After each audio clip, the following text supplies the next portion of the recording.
이거 진짜 궁금해요. 다른 사람들 대답 뽑았거든.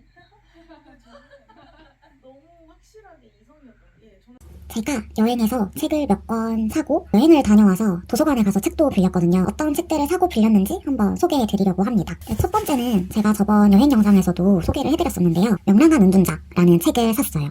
이거는 동네 서점 에디션이라고 전국구에 있는 유명한 동네 서점에서 판매를 하는 그런 컬렉션이에요. 이게 표지를 따로 제작을 하시고요.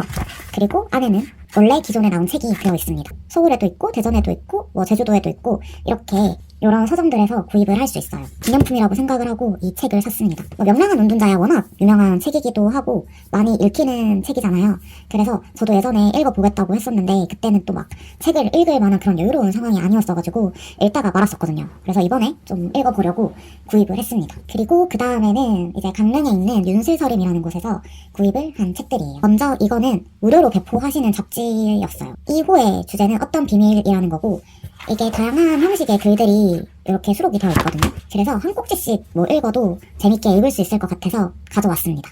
그 다음에 산 책은 안녕한가라는 에세이고요.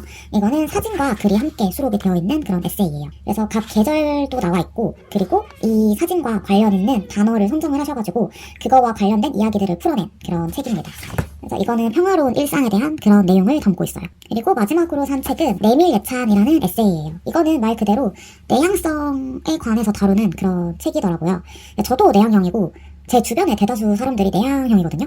그래서 저 스스로도 좀 더 이해하고 다른 사람들도 잘 이해할 수 있을 것 같아서 이 책을 한번 사봤어요. 이거를 사야겠다고 생각한 이유는 뒷면에 추천사를 보면 이제 김신회라는 에세이스트 분이 쓰신 내용인데요. 이 책은 내향성이란 연약함이 아님을 모자람이나 부적응이 아님을 알려준다. 예민함으로부터 시작되는 배려, 거리감이라는 이름에 가려진 존중에 대해 이야기한다. 라는 그 추천사 내용이 있는데 이게 너무 공감이 가는 거예요. 저는 되게 예민하고 그리고 은근히 사람들한테 거리감을 되게 많이 두는 편이거든요. 특히 막 회사 사람이나 이런 경우는 진짜 거리를 좀 많이 두는 편이에요. 웬만해서는 좀 사적인 얘기를 안 하려고 하고 그러는 게 있단 말이에요. 그래서 이게 너무 공감이 가가지고 사게 되었습니다. 그 내용도 되게 공감이 많이 갈 것 같은 그런 책이었어요. 그래서 구입을 했습니다. 이렇게 3권의 책을 구입을 했고요. 그 다음에는 도서관에서 3권을 빌려왔어요. 첫 번째로 빌린 책은 비포 제인 오스틴이라는 책입니다. 이거는 이제 제인 오스틴이라는 작가분이 되게 유명한 여성 작가분이시잖아요. 근데 사실 제인 오스틴 이전에 훨씬 더 많은 그런 멋진 여성 작가분들이 계셨다. 근데 다만 우리가 그거를 모르고 있을 뿐이다.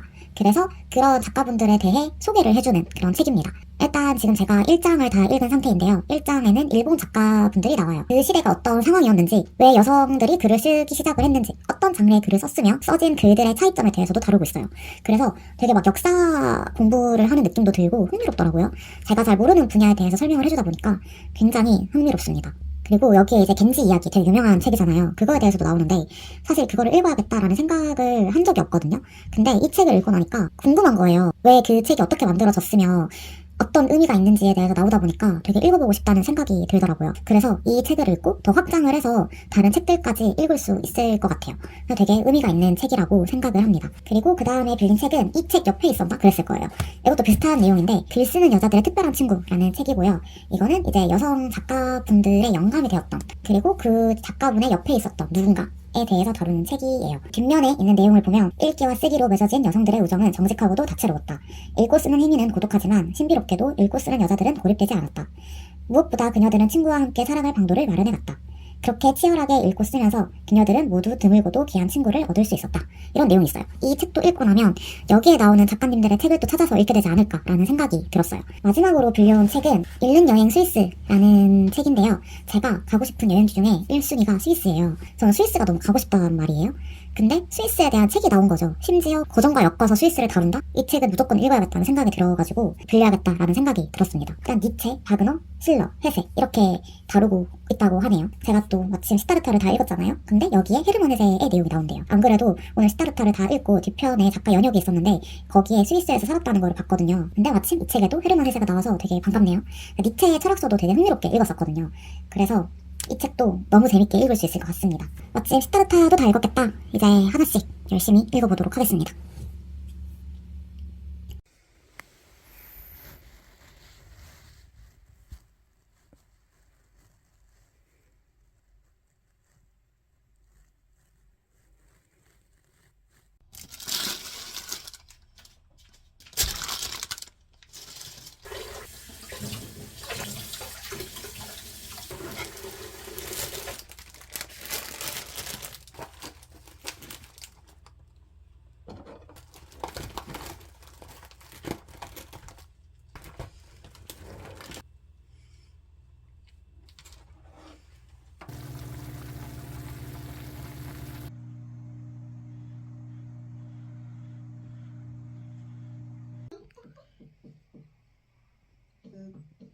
이게 지연이 더 나아.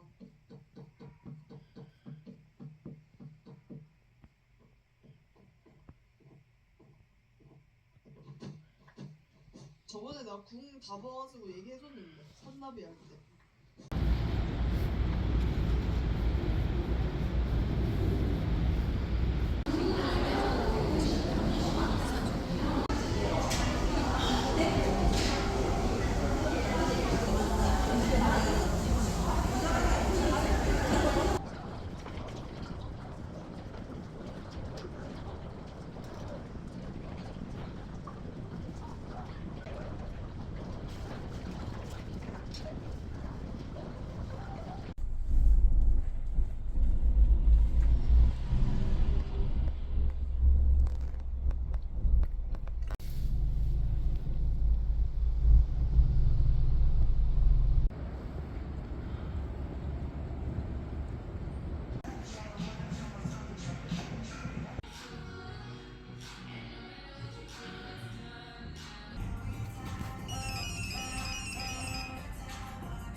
저기 카페를 하나 더 갈까 말까 계속 고민하다가 이제 해가 지기도 하고 집에 가야 될 것 같아서 그냥 다음에 밝을 때 한 번 더 오려고요. 완전 호수가 잘 보일 것 같아요. 아, 진짜 근데 오늘 너무 춥네요. 차에 목도리 있는데 목도리 갖고 와서 두를 걸 그랬어요. 별로 막 따뜻하게 입고 오지도 않았는데 저녁 되니까 너무 춥네요. 그럼 얼른 다시 집으로 가보도록 하겠습니다.